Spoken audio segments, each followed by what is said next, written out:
USA says that people just want to be healthy. And that's the bottom line. We want to be healthy. But I think that I've given you an illustration as to what it's going to take. And some success stories. You know, we had a 49-year-old female come to the office, and she was just beside herself. Headaches all the time, irritability all the time, Jekyll and Hyde. A week before she got her period, she was just literally violent. And it was really affecting her marriage. And she had come to me, she had gone everywhere. She had tried everything. She had tried all the black cohosh, and she had tried all of the hormone replacements, and she had tried everything. And we worked her up and found out specifically where the problem was. Her problem was hormones made from fat. And her problem was she was not digesting fat at all. So what we did was we changed around her diet to include more essential fats, and we gave her the appropriate enzymes and nutrients to digest it, and lo and behold, within 2 cycles, her cycle normalized. Headaches diminished, didn't go away. Headaches diminished, but the mood swings and the hot flashes, they were gone. And then over the next couple of months, the headaches diminished also. Another young girl, 24 years old, was brought to us, and she had pain with her period that she would literally go to the hospital and get a shot of Demerol. And this had been going on since she was a teen. And her parents brought her in, literally in desperation. I was, last stop Charlie. And thank God she'd done really, really well, and everything had been right also. So there is help out there. So can enzyme nutrition help you? The answer is yes. If you are living a roller coaster life and you don't want to do that anymore, if you're still seeking answers to your health problems, if you want to restore homeostasis, which means balance, the answer is yes. And if you want to know specifically what you should be eating and what supplements you should be taking. So what did we learn tonight? We learned that some women live on a roller coaster. We learned that the most widely used prescription are drugs. And we learned that even our officials and JAMA, the Journal of the American Medical Association, is starting to question why we're using so many drugs if they don't work.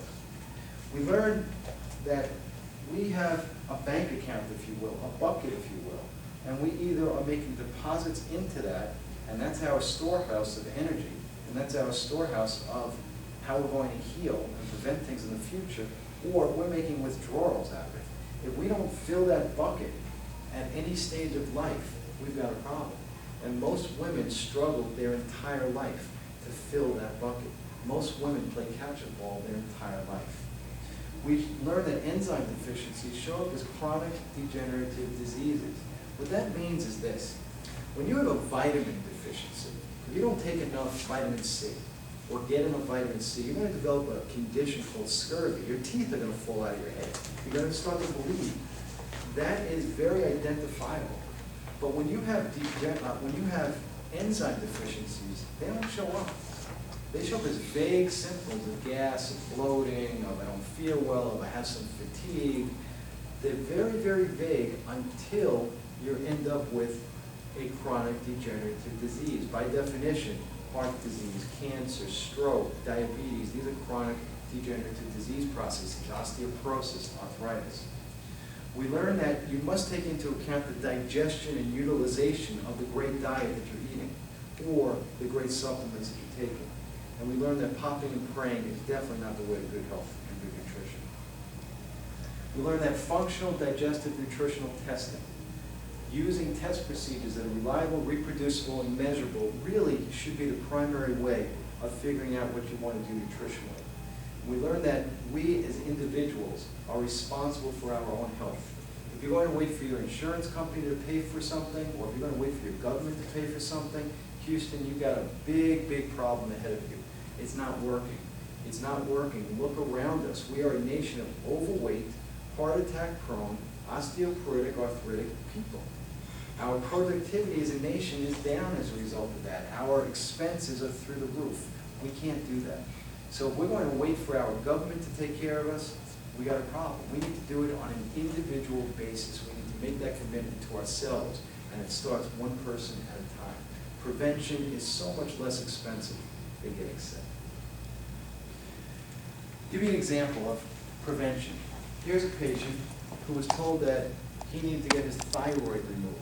He had a condition known as hyperthyroidism, a fast thyroid. Hyperthyroidism is a real problem because it can cause an elevated heart rate, it can cause a heart attack. So if we take a look here, these are his thyroid hormones, and his thyroid is way, way off. And this was taken in September, and then 4 months later, everything is normalized.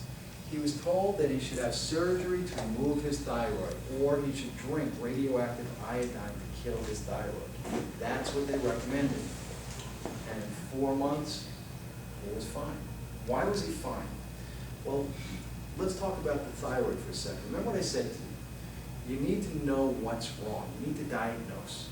A thyroid needs several things from a nutritional perspective. Number one, it needs protein. Gee, what a surprise. Number two, it needs a source of iodine. Number three, it needs a source of essential fatty acids.